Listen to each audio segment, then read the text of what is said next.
Bryce Fitzgerald, saves the game there at the end with that pick. How have you seen him come along? The fact that he was able to come in the summer after everyone else learn the playbook, learn everything, and make such a big impact this year. Just how was he able to do that? Yeah, I think obviously loves football, committed, works hard.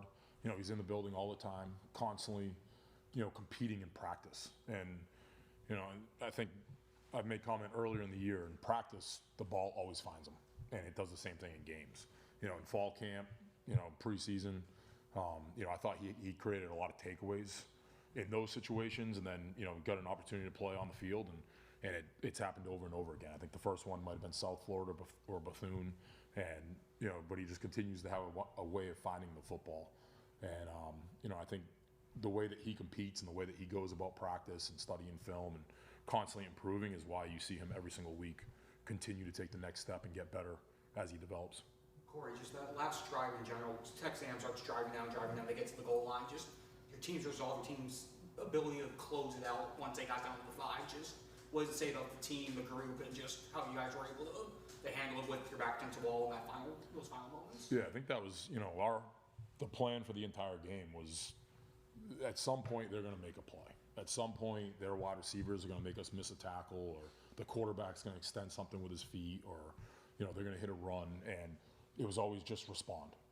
It was, at one play at a time, whatever happens, no matter where the ball is, we just knew we had to respond in different situations. And in the game, it happened to be in the last drive of the game, T4 situation, and wanted to try to get them. They did a really good job early. We were trying to force the checkdowns, tackle them in bounds, and they got out of bounds on the first one.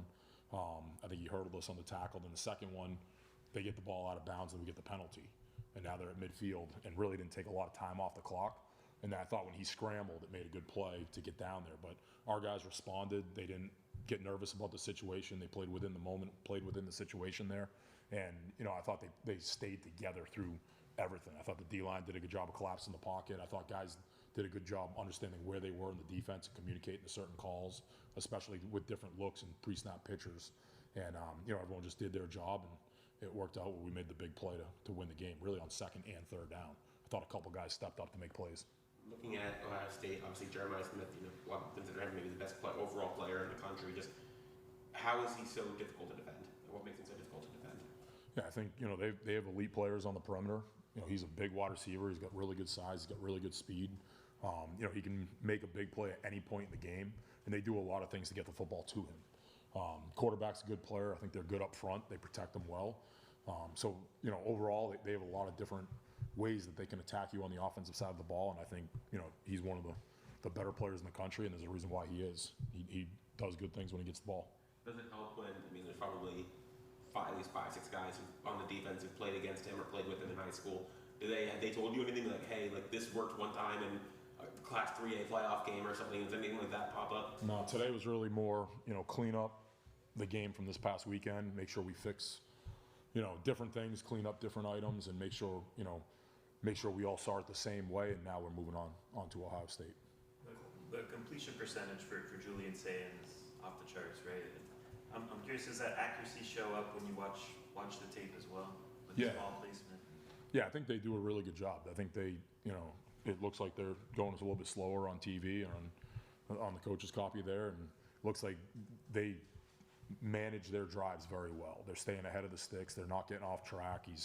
When they take shots, they do a really good job with it, and they have really good, skilled wide receivers and tight ends to get the ball to down the field. And then when it's not there, he hits the check downs, and they do a really good job of moving the sticks. Keontae Scott comes back after missing basically a month, and doesn't look like he missed a beat. Just thoughts on his performance on Saturday? Yeah, I thought, his mentality and the way he attacked it to get back on the field, amazing job by him and our training staff and everyone involved. But you could tell, like, the way he prepares for the game, how fast he plays, and right when he jumped back into it, you're always how is he feeling? And right away from day one in practice, he was full speed and doing everything that he shows on the field on a Saturday. He was doing in Tuesday's practice or Wednesday's practice, and you could tell he was full go right from that spot, and he was ready to get back out there. And the hardest thing is just do your job. When you get out there, just do your job, stay within the defense, and he did exactly that. And early he set the edge, and I think E triggered and had a TFL on a screen, and he did a really good job setting the edge, taking on the block. Later he triggered and got a TFL, and as the game went on, he had that sack strip. He just continued to be in the right spot and make the plays and make the available play. And, I think he's done that all year, and, that's one thing that's, so special about him, how he can make those plays in those situations. When you got here in January, one of the things you said in your intro press conference was at each of your stops, you made sure you were learning something new, learning different ways to improve. Now that you've been here for about 11 months, now basically a full season, what have you learned about yourself, or how do you feel like you have evolved as a coordinator since you got here? Yeah, I think just learning from, the style of play that our players have down here, and then our staff, stealing different things that, we've done on the D-line here in the past, or that, D-Lou or JT have done in the past, or different things, a coverage, or a different way of teaching a concept from Zach or Will, or, someone else on the staff may have had a different idea, or seeing how, Coach Dawson attacks us in practice, and then, all right, now we got to figure out another answer for how to stop that. In every different area of the program, how you go about installing it or practicing it during the week. We've done it a little bit differently here than I've done it everywhere else, as far as like where we install and do certain things on certain days. And, it's worked out really well, and I think our guys are playing fast with the way we're doing it right now. And, it's a little different right now. You turn on the Big Ten film again, and there's a lot of common opponents or similar teams defensively that we always used to cross over and watch.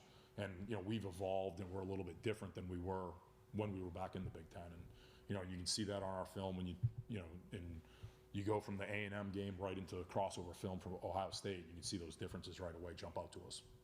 The way Motori laid his body on the line to dislodge what would have been a touchdown, you've been around him a long time. Did it surprise you that he was willing to make that type of play, put his body on the line like that? No, I think that's exactly who he is. He's going to give everything on every rep to go make the play for the team. And it's whether it's going in and setting the edge, or taking on a block, climbing to the second level to get it to someone else to make the play, or it's him making the play. That's exactly who he's always been. And I think,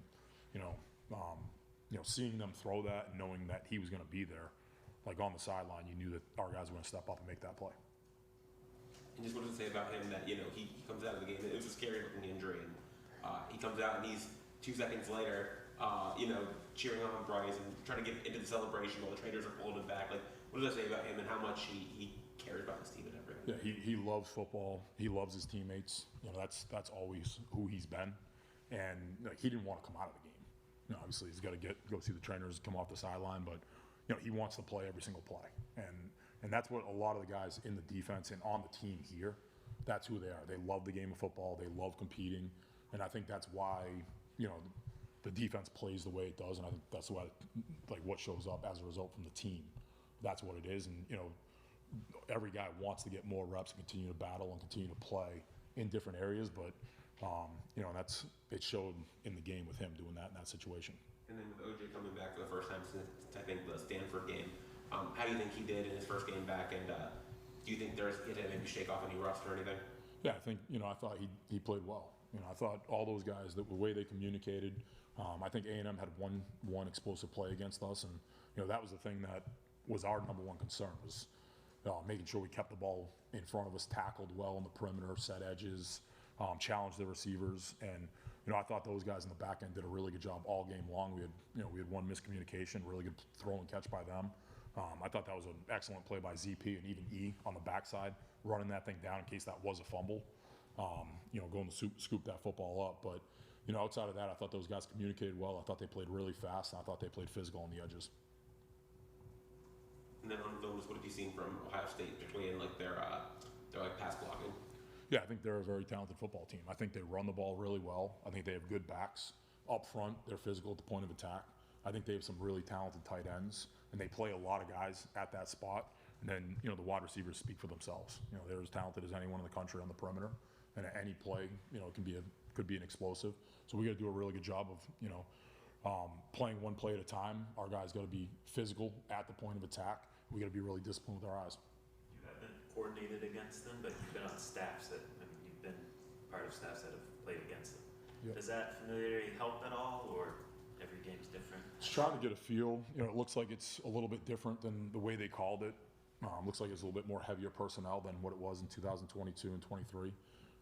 But, I think it'll be similar. Still trying to get a feel for exactly how they're calling it in different situations and how they're using their personnel. I think it'll help a little bit, but it's a different year, it's different personnel, and I think everyone always changes. Awesome. We'll switch things over to Scotty from the Cotton Bowl. Scotty? Yes, sir. Coach, your first question is going to come from Patrick Murphy. Patrick, go ahead. Hey, Coach, thanks for doing this. You were talking earlier about the red zone stop you guys got. Ohio State's last game, the Big Ten Championship, they had some issues in the red zone. But overall, what have you seen from their offense when they get into that red area? And that's one area still, kind of gone through game by game, still earlier on in the game planning. Right now, that's an area we got to still continue to look at as we keep going here. Two more from Zoom. First from Christian Procia. Go ahead. Hey, Coach, how's it going? With Coach Hartline taking the job at USF, obviously Ryan Day's taking the play calling duties going forward for Ohio State. How does that really change how you're going to call the game with things like adjustments and changing tempos throughout the day?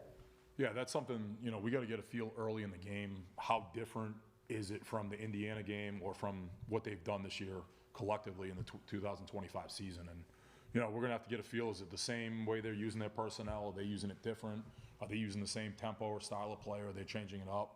And that's where, early on trying to go through and watch similar games, common opponents, similar defensive structures and styles, how they've tried to attack people, and, trying to go all the way back to the games from a couple of years ago against them, trying to see what changes there are and what similarities there are. I think that's something, just the first couple drives, after that first 10, we're going to have to get a good feel for exactly how they're calling it and what tempo they're doing and, how they're trying to use their guys and deploy them in those areas. Follow from Zoom from Dan Toro. Coach, Ruben Bain Jr. coming off this last game, 3 sacks, a blocked field goal, not just in the game against Texas A&M, but overall, just how you've seen him evolve and the type of leadership that he brings to your team and how he can change a game.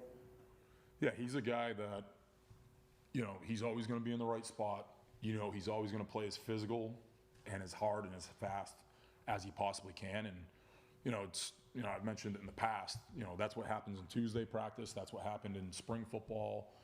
And that's just the way he always is. And that's where you're going to get everything out of him.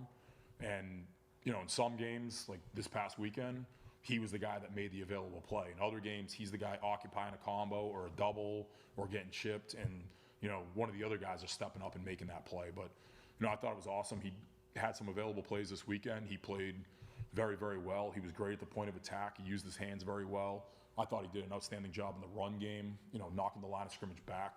They ran like a stretch puller early at him, and I thought, T sets the edge, and he knocks the guy back and tears off and makes a play at the point of attack for a 1-yard loss with Poyser. And, I thought that kind of set the tempo for the line of scrimmage for the day. And, that allowed us to get ahead of the sticks and do some different things on second down. And, his ability to win some of those one-on-ones in different situations, I think just changes the game.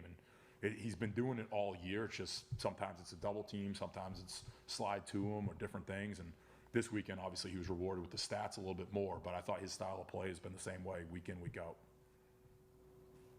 That's it from Zoom. James? Awesome. Thank you, Coach Hetherman. Thank you, Scotty, for helping orchestrate this. Thank you. Couple reminders before we let everybody go. Transcript and audio files will be in the CFP Media Portal, and we will continue our media